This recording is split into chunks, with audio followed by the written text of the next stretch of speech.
praticamente todos os temas relacionados às Escrituras, à Bíblia, pelos evangélicos principalmente, são um tanto quanto mistificados. Porque o avivamento bíblico, é um mover de Deus, de maneira bem simplória. Eu gosto de falar de modo que as pessoas entendam, sem muito conteúdo intelectual. O avivamento é um mover espiritual de Deus, de salvação, de mudança de vida, de regeneração. E, na verdade, o termo na Bíblia só aparece uma vez, só lá em Abacuque, quando o profeta pede o avivamento. Ele diz: aviva a tua obra, Senhor. Então, não há essa palavra, esse termo. Esse é um termo mais nosso do que um termo bíblico.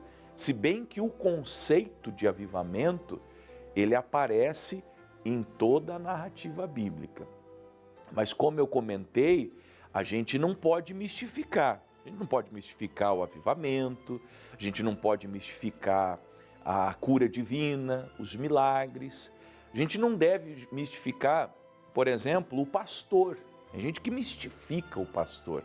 Tem gente que trata o pastor como um ente espiritualizado, inalcançável. Aí eu já não sei também se a culpa é das pessoas ou de alguns pastores que se apresentaram como se fossem quase super-heróis ou semideuses, semi-serafins e querubins. E aí, quando as pessoas descobrem que nós somos feitos da mesma matéria, que nós, no termo chulo da palavra, comemos arroz e feijão como todo mundo, aí as pessoas ficam assim escandalizadas. Mas eu não quero falar da mística ou da maneira como as pessoas mistificam as coisas.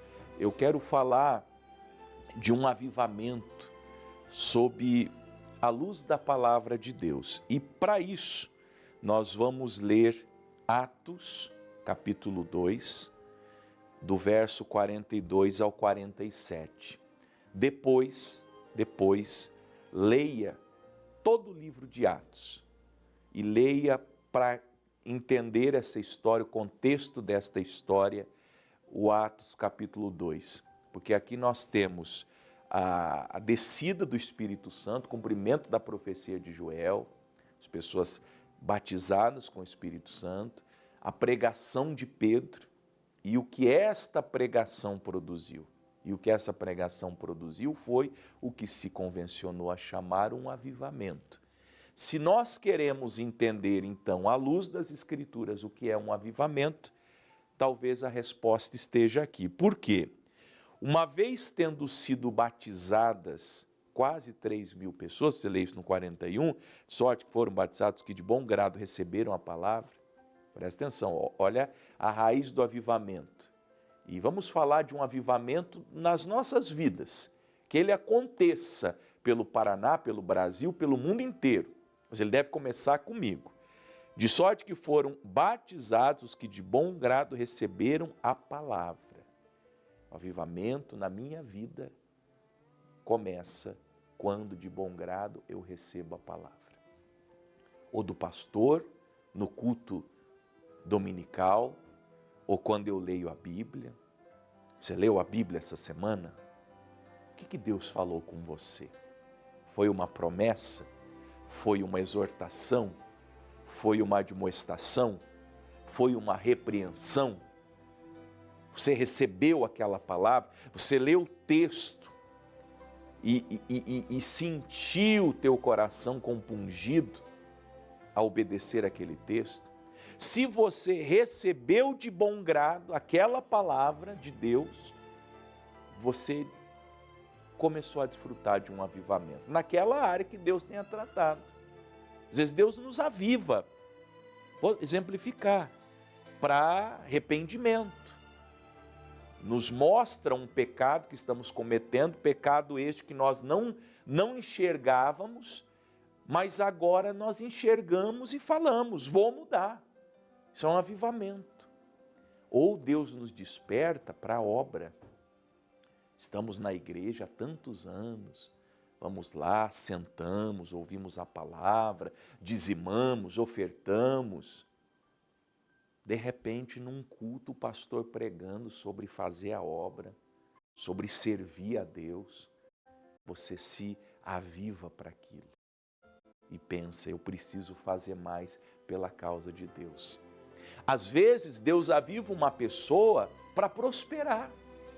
O pastor prega uma palavra, fala de um administrador como José, de alguém que Deus tirou do monturo, do pó da terra, e o exaltou e o fez assentar entre os príncipes do povo, e a pessoa sente, é para mim essa palavra. E ela se aviva para prosperar, para ser uma coluna da obra de Deus. Então tudo começa aqui, olha.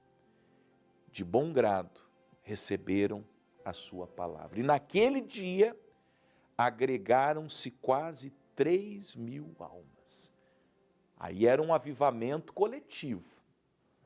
É bom participar de avivamentos coletivos, mas eu quero frisar o avivamento individual, que começa quando eu de bom grado recebo a palavra.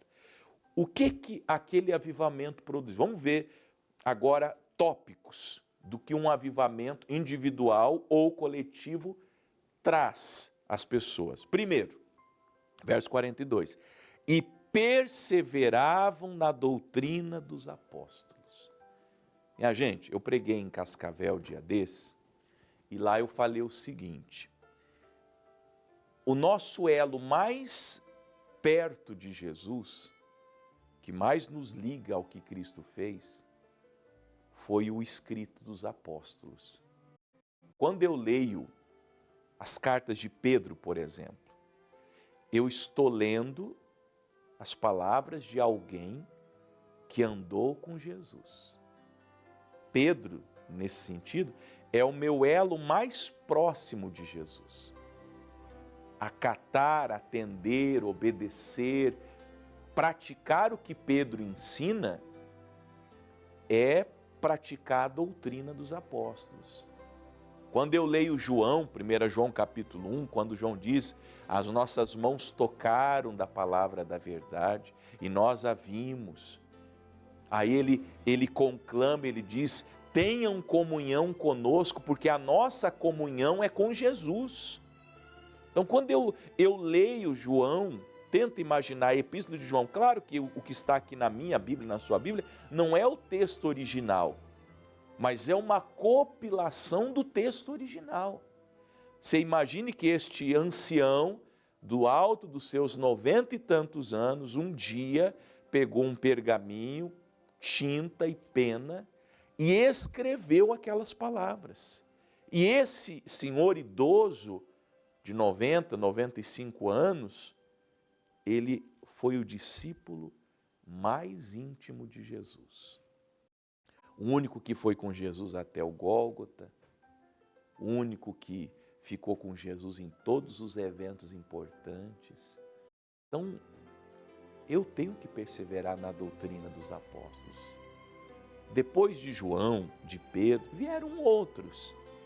Mas tem coisas que eles falaram e fizeram que eu não concordo. Até porque contradizem o ensino de Cristo. Muita coisa boa que Martinho Lutero fez, que João Calvino fez, falou. Os pregadores, os grandes expoentes da cristandade ao longo da história, mas eles não são um exemplo total para nós. Por quê? Porque às vezes aqui e ali eles se equivocaram, mas os apóstolos não. Os apóstolos beberam da fonte, não colocaram a água num recipiente e carregaram de maneira a derrubar aquela água ou a contaminar aquela água. Eles beberam diretamente da fonte. Então, essa igreja avivada, essa pessoa avivada, ela persevera na doutrina dos apóstolos do Cordeiro, não desses picaretas que tem hoje aí no Brasil que se chamam apóstolos. Vou falar disso outro dia, hoje não quero sair do meu tema. Eles perseveraram também na comunhão. Como que eu sei que eu sou uma pessoa avivada pela palavra? Eu tenho comunhão com o povo de Deus. Você é desigrejado, você não é avivado, não, você é desviado. Você está morto e morrendo. Porque a pessoa que está avivada, ela participa da igreja, ela tem comunhão com a igreja. Perseveravam também no partir do pão. Não faziam nada sozinho. Ninguém parte o pão para si mesmo. Nós sempre partimos o pão quando nós estamos a dividir o pão. É claro que ele está falando de uma comunhão social que acontece também para além do templo, para além das paredes do templo.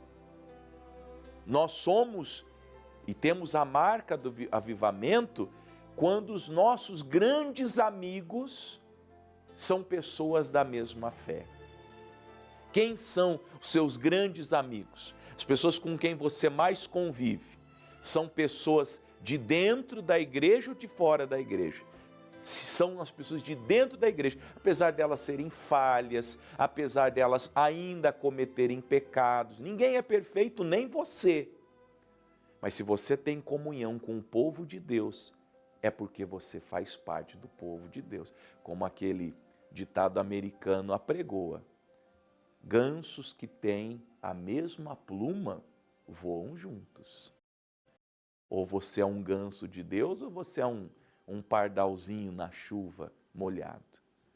Se você é do povo de Deus, você está em comunhão com o povo de Deus, você está partindo pão com o povo de Deus e você está perseverando em orações.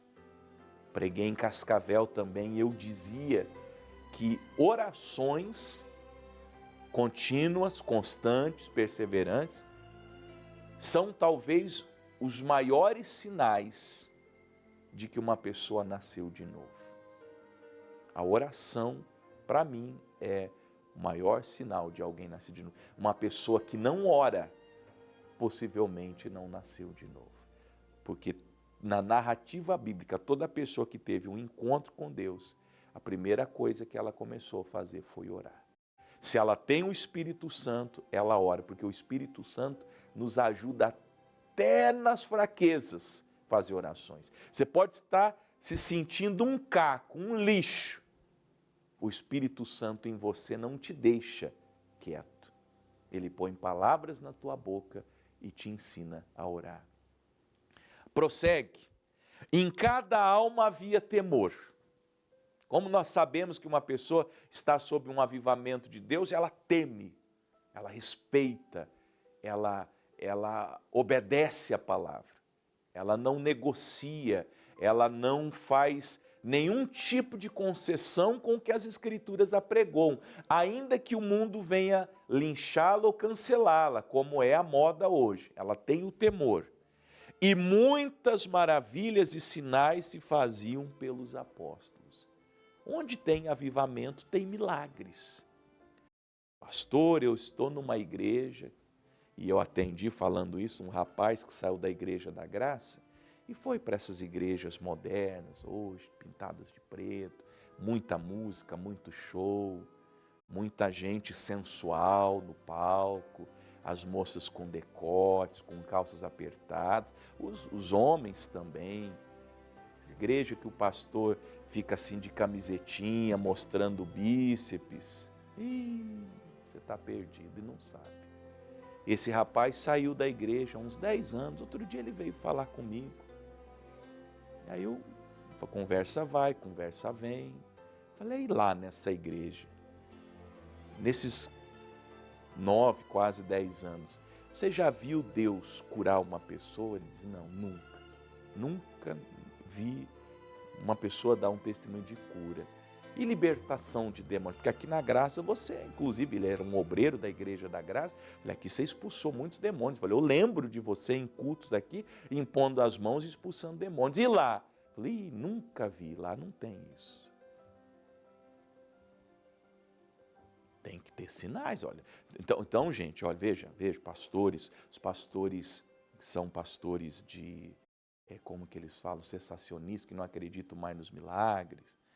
enfim, tradicionais. Eu respeito muito os senhores. Os senhores estudam muito. Eu queria ter, assim, a diligência da maneira como os senhores se dedicam aos estudos. Mas se não tem sinais e maravilhas,